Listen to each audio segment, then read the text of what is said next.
네, 정치권 소식 짚어보는 아침의 맞수 시간입니다. 김상일 전 민주당 부대변인, 최병묵 정치평론가 나오셨습니다. 안녕하세요. 안녕하십니까. 정청래 대표가 추진하는 1인 1표제가 거센 당내 반발에 부딪히면서 최종 결정을 일주일 미루기로 했습니다. 영상으로 보겠습니다. 충분한 수기를 거치지 않고 이렇게 빨리 급하게 처리할 이유가 없다고 생각합니다. 정해졌으니 무조건 따라오라라는 식의 방식은 민주적 절차에 부합하지 않는다. 더구나 왜 대통령 순방 중에 이렇게 이의가 많은 안건을 밀어붙이느냐. 그래서 당원들을 분열시킬 필요가 있느냐라는 공개든 비공개든 다른 의견이 있었던 것도 사실이고 조금 더 논의 시간을 갖자라는 제안을 대표께서 수용하신 거고. 이현주 최고위원이 그야말로 정청래 대표의 면전에서 그것도 공개된 자리에서 들이받았습니다. 그러니까 지금 1인 1표제에 대한 이런 추진은 민주적 절차에도 부합하지 않고 왜 하필 이재명 대통령이 순방 중인 이 기간에 이런 일을 벌이느냐라는 건데 일단 말은 이렇습니다만 보시기에 이현주 최고위원의 이 반발의 본질이 어디에 있다고 보세요? 저는 정청래 대표의 당권 장악, 예. 이 부분에 대한 우려를 표시한 것으로 보입니다. 어제 이현주 최고위원이 얘기한 게 벌써 두 번째거든요. 예. 공개적으로 정청래 대표의 1인 1표제에 대해서 사실은 방향성은 인정을 했지만 예. 지금 말씀하셨듯이 바로 절차 문제하고 이제 시점. 예. 이재명 대통령이 지금 해외 순방 중인데 이 두 가지를 지적하고 있는 거거든요. 그래서 이것이 결국 내년 8월 그 전당대회에서 이제 정청래 대표가 재선을 도전하지 않겠는가. 그 재선 도전을 유리하게 이끌기 위해서 본인이 지금 권리당원의 영향력을 확대하려고 하는 것이다라는 의심을 지우지 않고 있는 거죠. 저는 뭐 그 의심이 맞다고 생각합니다. 예. 그래서 앞으로 이 논란은 개정안이 확정될 때까지 계속될 것으로 보입니다. 지금 정청래 대표는 이거 지금 내가 처음 하는 게 아니다. 네. 이재명 대통령도 대표 당시에 추진을 했던 것이고 그러면서 이재명 대통령을 언급을 하면서 이 1인 1표제에 대한 정당성을 주장하고 있는 상황입니다만 중요한 건 지금 친명계에서 공개 반발이 나오고 있다는 거예요. 일단은 이재명 대통령이 당대표일 때와 지금을 비교하는 게 저는 맞지 않다고 봅니다. 예. 그때는 야당 때였고 그다음에 강성 지지층과의 관계라는 것이 지금보다는 좀 더 중요한 때였고 그리고 그럼에도 불구하고 강한 요구에 1대1로 하지는 않았어요. 예. 이게 어느 정도의 요구를 받아서 1대20까지만 낮춘 것이죠. 그 절충안을 마련한 그런 취지가 있었던 거예요. 예, 그 취지는 뭐냐면 이런 겁니다. 우리 민주주의에는 직접 민주주의도 있고 대의 민주주의도 있고 예. 수기 민주주의도 있는 것입니다. 그럼 대의 민주주의는 왜 하는 겁니까? 일단은 모든 사람들이 무조건 다 직접 하는 게 옳다면은 우리 지금 핸드폰으로 전부 다 모든 사안에 대해서 직접 투표로 모든 의사결정을 할 수 있잖아요. 그러면 국회는 도대체 왜 필요하십니까? 그리고 국회 지역구만 보셔도요. 다 1대1입니까? 아닙니다. 거기에는 민주주의의 다른 가치들도 존재하는 겁니다. 책임성과 수기가 필요하기 때문에 그런 것이기도 하고 자, 지역 대표성이라는 것도 있습니다. 예. 그런 걸 집어넣다 보니까 꼭 1대1이 아니어도 되는 부분도 나오는 것입니다. 그러면 우리 민주당에게는 그동안 지켜온 소수와 약자를 대변한다는 것 그리고 험지와 열세 지역의 지역 어떤 열세나 지역 감정을 극복한다는 것 많은 가치와 정체성이 있는데 왜 모든 것을 기계적으로 1대1로 해야만 하는 것입니까? 그렇다고 한다면 일반 당원은 왜 구분하고 권리당원은 왜 구분하고 대의원은 왜 구분하고 중앙위원은 왜 하고 있는 겁니까? 예. 그런 부분들이 다 어떤 가치와 어떤 해소해야 될 과제들을 담고 있는 것이다라는 말씀을 드리고 싶고요. 그리고 대통령 순방 중에 이것을 졸속으로 밀어붙이듯이 하는 이유가 뭘까요? 그리고 1대1의 당원이라면 가장 중요한 건 정족수입니다. 그러면 정족수도 없는 다수라는 거는 무엇을 의미합니까? 그냥 끼리끼리 모여서 다수, 100%가 10명이 모여서 100%다. 그럼 100%가 되는 것입니까? 그렇지 않은 것이죠. 그래서 지금 많은 부분을 보완해서 갈 필요가 있다 이런 말씀을 드립니다. 지금 말씀해 주신 그런 졸속 추진이라는 비판이 나오다 보니까 정청래 대표가 한 발 물러섰습니다. 일주일 뒤로 최종 결정을 좀 미뤄놨는데 일주일 미루면 달라지는 거예요? 그러니까 보완이 돼야죠. 제가 말씀드린 소수 약자의 어떤 대표성을 어떻게 보완할 것이냐, 열세 지역의 어떤 그런 목소리를 어떻게 좀 더 키워줄 것이냐, 이런 부분이 보완이 돼야 예. 될 것 같고요. 그리고 지금 무조건 1인 1표로서 목소리 큰 사람들의 목소리가 과대대표되는 것은 또 어떻게 막고, 그 안에 수기를 통해서 좀 더 책임 있는 사람들이 숫자는 작더라도 수기를 통해서 논의를 공론화할 것인가, 이런 분들이 예. 고민돼야 한다고 생각합니다. 보시기 어떻습니까? 일주일 사이에 어떤 뚜렷한 보완책이 나올 수 있을 것으로 보세요.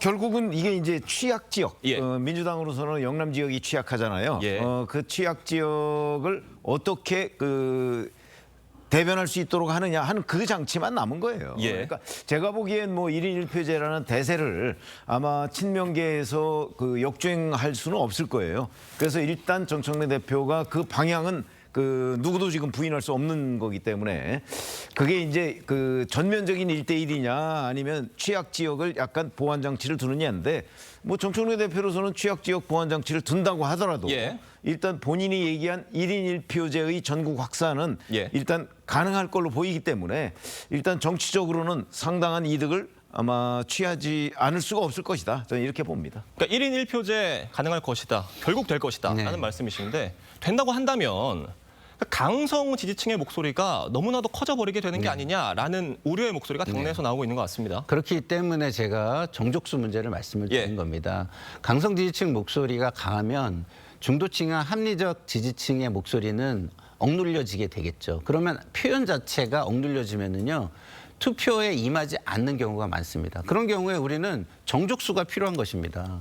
모든 사람들이 참여를 해서 정족수를 채운 다음에 거기에서 50%를 넘기든 90%가 나와야 의미가 있는 거지. 예. 나의 지지층 20%만 참여해서 100% 지지를 받으면 그것이 1인 1표제의 의미가 있습니까? 민주주의의 의미가 있습니까? 없잖아요. 그래서 만약에 이렇게 정말 1인 1표제로 바꾸고 싶다면 저는 정족수 규정을 반드시 도입해야 된다, 이런 말씀을 드립니다.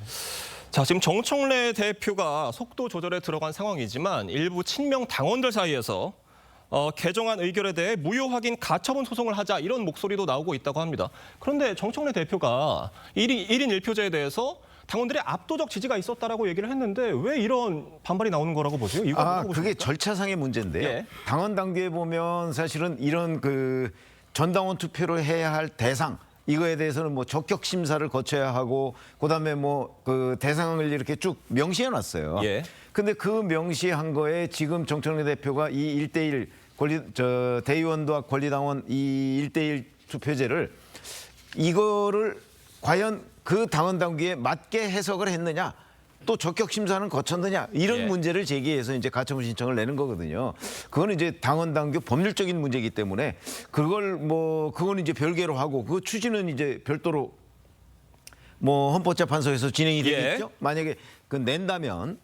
그렇지만 그렇다고 해서 지금 정청래 대표가 이걸 멈출 것 같지는 않아요. 왜냐하면 이미 과거에 이재명 대통령도 1대1 얘기를 한 적이 있었거든요. 예. 그래서 충분히 저는 정청래 대표가 그 방향성에 대한 공감대, 이걸 가지고 밀어붙일 것으로 예상이 됩니다. 그러니까 이 권리당원의 권한을 확대하자는 거죠. 그런 지금 여론조사였는데 응답률이 16.8%였잖아요. 그러니까 그건 그 이제 나머지 침묵한 나머지 당원들에 대한 그 부분에 대한 고려도 좀 반대하거나 예. 침묵한. 원래 예. 이게 대상자가 164만 명이거든요. 예. 그런데 이제 27만 명 정도가 투표를 했고요. 예. 그중에 24만 명 정도가 찬성을 했어요. 그렇습니다. 그러면 반대한 사람과 아예 투표를 안 한 사람이 합치면 140만 정도 되잖아요. 그렇습니다. 그 사람의 의견을 어떻게 해석하느냐, 이 문제인데, 글쎄 그거는 일단 투표에 참여 안 한 걸 가지고서 안 한 사람의 의사를 존중하자라고 하는 것이 그렇게 공감대가 크지 않을 걸로 보입니다.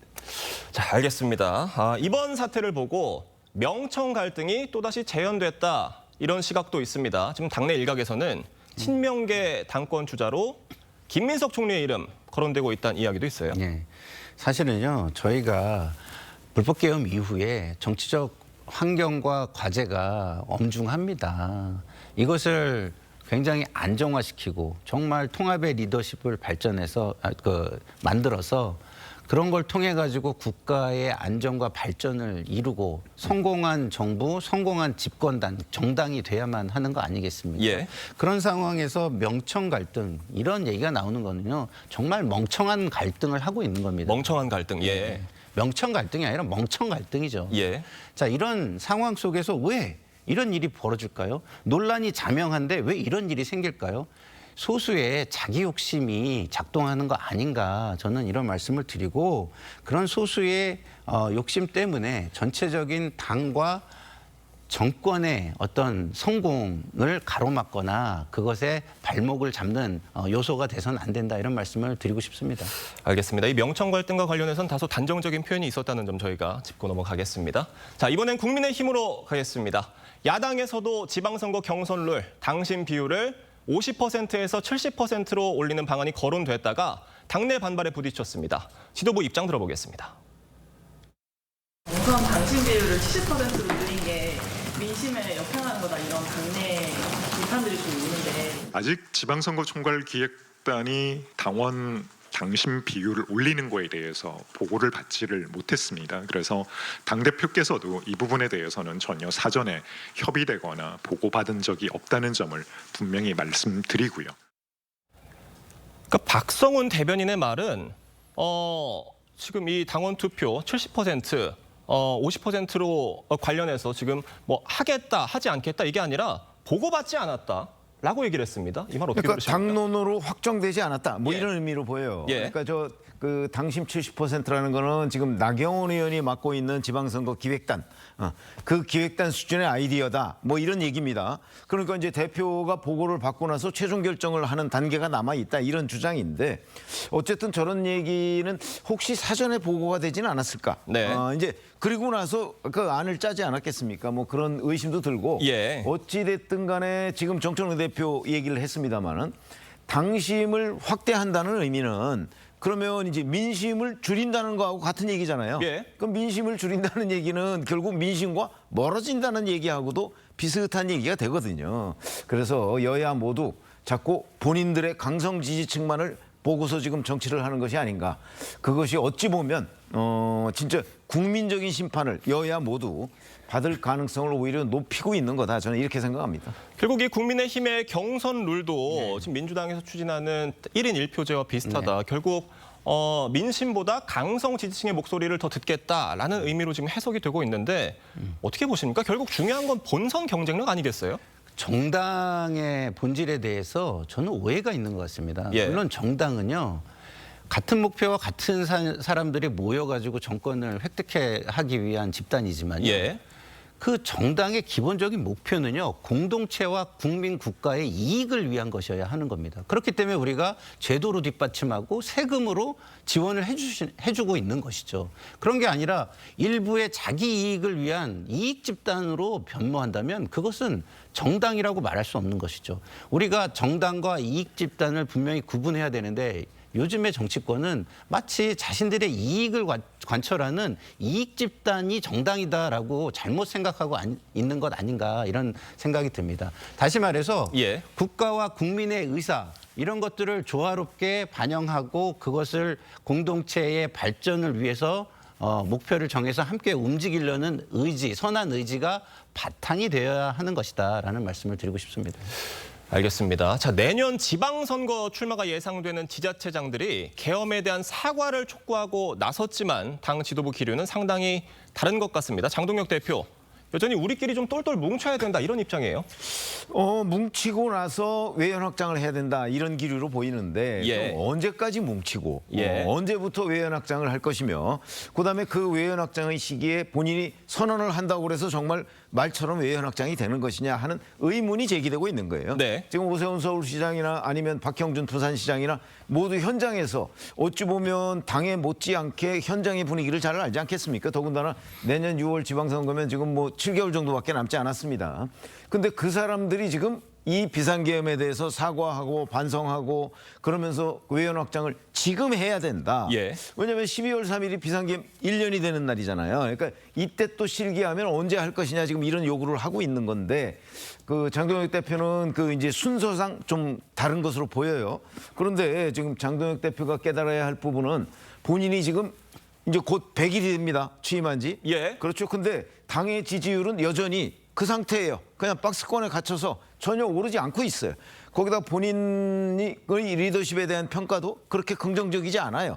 그러면 본인이 무엇이든 지금은 해야 되는 시점이다라는 관점에서 보면 저는 그 지자체 지금 장 출마 예상자들이 하고 있는 요구의 아마 정당성이 그 거기서 드러나는 것 아닌가. 저는 바로 장동혁 대표의 국민의힘 지지율에서 드러난다 이렇게 생각합니다. 그러니까 지금 곳곳에서 윤석열 전 대통령과의 절연을 주장하는 목소리들이 그렇죠. 커지고 있는데 장동혁 대표의 입장 그게 아닌 것 같다는 게 문제라는 말씀이십니다. 어떻게 보십니까? 그러니까 자기 이익만 관철하면 된다는 거죠. 그러니까 자기가 강성 지지층의 리더가 되면은 자기의 입지만큼은 지켜갈 수 있다 이런 거고 당이 승리하는 정당, 집권하는 정당 그리고 성공한 정당이 되는 거는 별로 관심이 없다는 것을 극명하게 보여주는 겁니다. 자, 장동혁 대표가 저는 착각하는 게 이거라고 생각해요. 예. 민주당에 많은 악재가 있습니다. 그럼 이런 악재들을 선거 때 가면 이 악재들만 보일까요? 그렇지 않습니다. 불법 계엄 이후에 보여준 국민의힘의 태도도 보일 겁니다. 이런 것을 비교 평가하는 겁니다. 예. 그리고 종합해가지고 상대 평가를 하는 겁니다. 그러면 어느 게 더 커 보일까요? 불법 계엄 이후에 소위 말하는 보수라는 진영에서 헌재의 판결에 결이 다른 행동들을 쭉 해온 것을 국민이 용서할 수가 있겠습니까? 그런 부분이 훨씬 크게 작용할 것이라는 것을 지금이라도 자각하고 전체 당을 위한 당대표가 돼야지 개인, 자신을 위한 당대표가 돼서는 안 될 것이다. 이런 말씀을 드립니다. 알겠습니다. 다음 소식 짚어보겠습니다. 민주당이 내란 전담 재판부 추진을 다시 본격화하고 있습니다. 강경파가 불을 붙인 내란 재판부 설치 주장에 지도부도 가세한 모양새인데 관련 얘기 들어보겠습니다.